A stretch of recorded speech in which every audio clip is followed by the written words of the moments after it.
Fala pessoal, tudo certo com vocês? Aqui quem fala é o professor Matheus e hoje vamos a mais um vídeo, desta vez resolvendo a questão 151 da prova do Enem, prova amarela, do ano de 2018.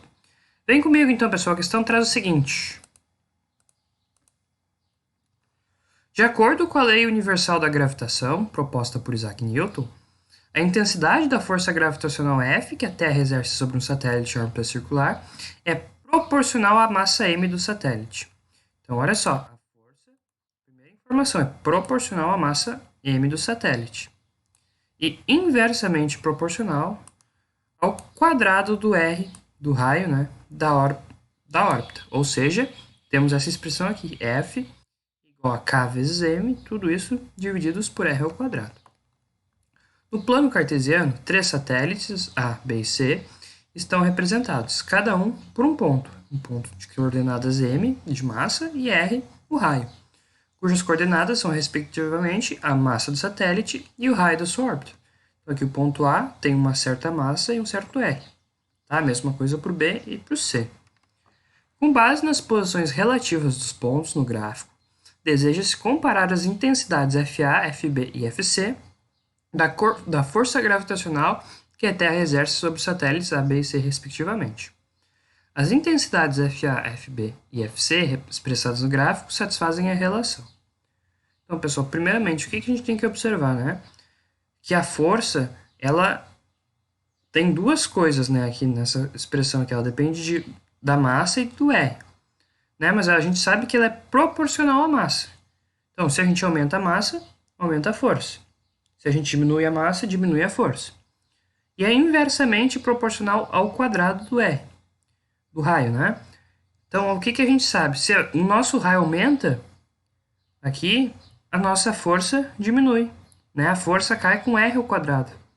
Então, o que a gente tem? A gente tem que, sempre que aumentar o R, diminui a força. Então, por exemplo, olha só, se eu pego um R igual a 2, o que eu vou ter? Eu vou ter que Km, divididos por R2 ao quadrado, vai ser agora o R igual a 2, né? No caso, vou escrever aqui R igual a 2, então 2 ao quadrado é 4.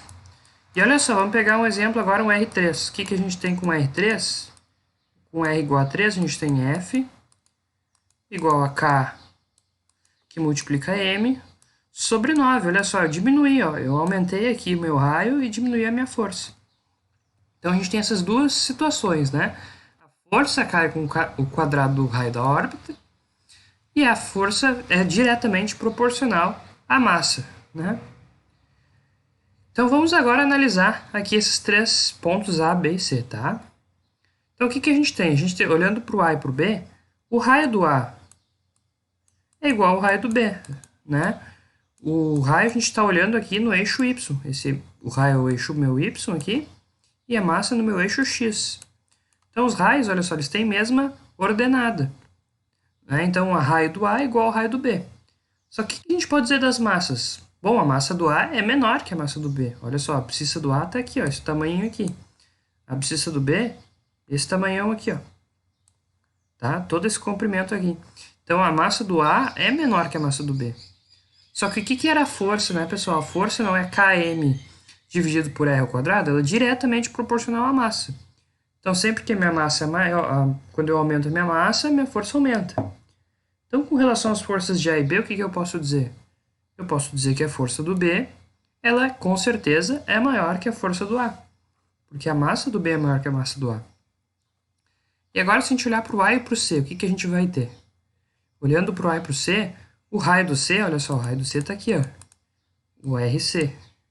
Ele é maior que o raio do A, embora as massas sejam iguais. Então, o que a gente tem? Como o raio do C é maior do que o raio do A, a força com relação ao raio, o que acontece? Ela é inversamente proporcional. Então, se o meu raio do C é maior que o meu raio do a força do C vai ser menor que a força do A, né? Porque a força ela é dada por Km, isso sobre R ao quadrado.